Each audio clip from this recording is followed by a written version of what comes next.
Hello everyone, I'm Pearl Fontaine. Welcome to the 2012 edition of Journey to the Throne.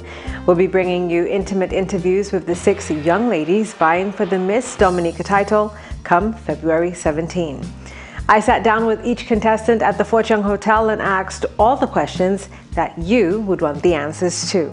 Contestant number 1, Kimberly Jno, the last of 12 siblings, sat with me in the Rampart section of the Fort Young Hotel and says nothing intimidates her.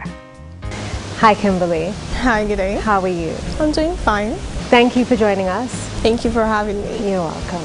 So one of the things that I want to know about you is I've read your bio and I know what your bio says about you, but who is Kimberly Jno? Who is she? I'm happy that you said that because Kimberly is your average friendly person that you meet. Enthusiastic, goal-driven. Of course, I'm dedicated in whatever is it that I'm doing, and I am also a people's person. Okay. You're from St. Joseph, and not having spent any time there myself, in your bio you describe it as the lively cultural carnival city. Around this season, what makes St. Joseph so lively and so cultural?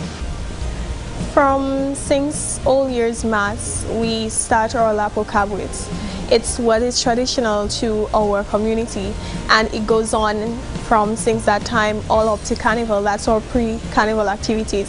So wow. Every weekend you have your live Bloco, you have your Sensei, you have your Susel Sui, your Lapo Cabwit. So it's just everyone coming together, that vibrancy and warmth of the community. That's what's different. So would you say that St. Joseph is on top of their game when it comes to the traditional Old Mass? Yes, of course we are. And we strive always to preserve that, ensuring that not only older folks in our community, but also the young ones take part as well. Okay, thank you for that. Tell us about your family background. I came from an agricultural background. My father was the past chairman of DBMC, and banana, in fact, agricultural is something that has been present in our family. Okay, and how has that influenced who you are today? It has, because growing up as a little girl, my father always taught me you have to work hard for what it is that you want to achieve. It doesn't just come to you just like that. Success doesn't come without a challenge. And even going on the farms, I learned you have to wash your bananas. What is it that you have to do to get to that point where you actually can set it off and take care of your family? Okay, that's nice to know. So you grew up in a huge family. You're the last of 12 siblings. Yes, I am. Tell me, what was that like for you? Well, what is that like for you? It has been great.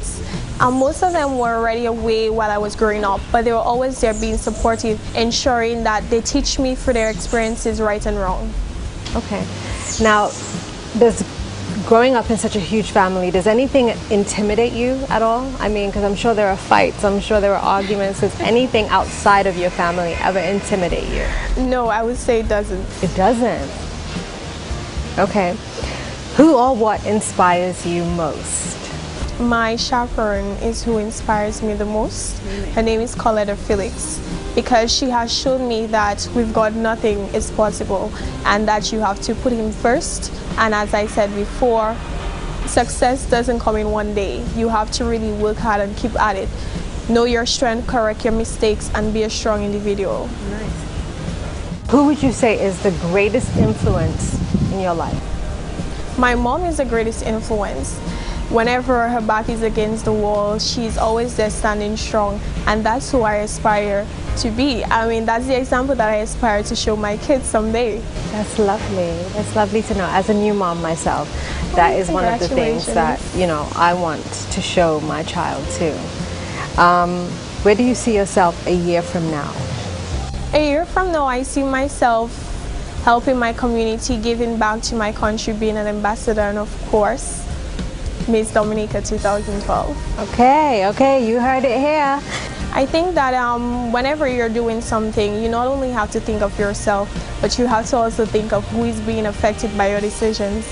And that is what is right to me, ensuring that I not only think of myself, but think of others. What would you say the biggest challenge is for young people in our society today? The biggest challenge, I would say, is just overcoming all negativity and passing through that and achieving something for yourself. Most times you hear a lot of negative feedback that, okay, you cannot do something because of a situation that happened before that. It's just standing strong, knowing who you are, knowing what your strengths are, and getting through, educating yourself and being a better person.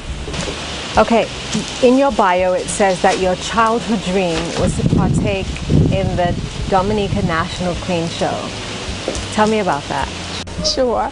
Of course, like everybody else, you used to stand in front of your TV and watch everyone on national pageants going up.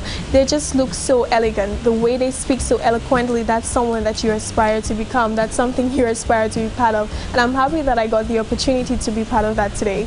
How prepared are you for this competition? Because I mean, there are 5 other young ladies, you know, and they seem to all have it together. You guys all seem to have it together. So how prepared are you? Collectively, we're just looking to make this show the best that it can be. For myself, I would say that I'm seeking to be extraordinary. Give more than just my best. Good. Okay, why should you be chosen as Dominica's queen? Because I believe that I have something to give back. I believe that my talents, and I also think that I can help others. I can use that as a platform to open opportunities for other young people, especially the young people of our country. And that's what I like to be, an ambassador for my country. In your community, your bio does state that you help the younger generation in your community. Can you tell us about that? Sure. I have a love for dance. That is my passion, and that's what I've started, a young dance group in the government school, St. Joseph Government School. We have actually participated in a show and we placed second. So that was great. It showed them that they can actually go out there and achieve something for themselves, and we're going to continue to do that. If you had to project Dominica to the world, what are the 3 features that you would tell them about to sell Dominica to them? The kind hearts of our people, our natural resources, and of course, nature out of the Caribbean. It's somewhere you can come and feel safe. If there's one thing that you could change about Dominica, what would that be? One thing that I would change is the minds of our people. The negativity, what we influence in terms of our youth. Youth are our future, and we need to understand that whatever we put in, that's what we're going to get out of it. So we need to actually set a foundation where they can grow up into that strong individual that we want them to be and be positive. Okay folks, that was the first in a series of interviews for the 2012 Carnival Queen contestants. Please join us again for another segment of Journey to the Throne. Same time, same place.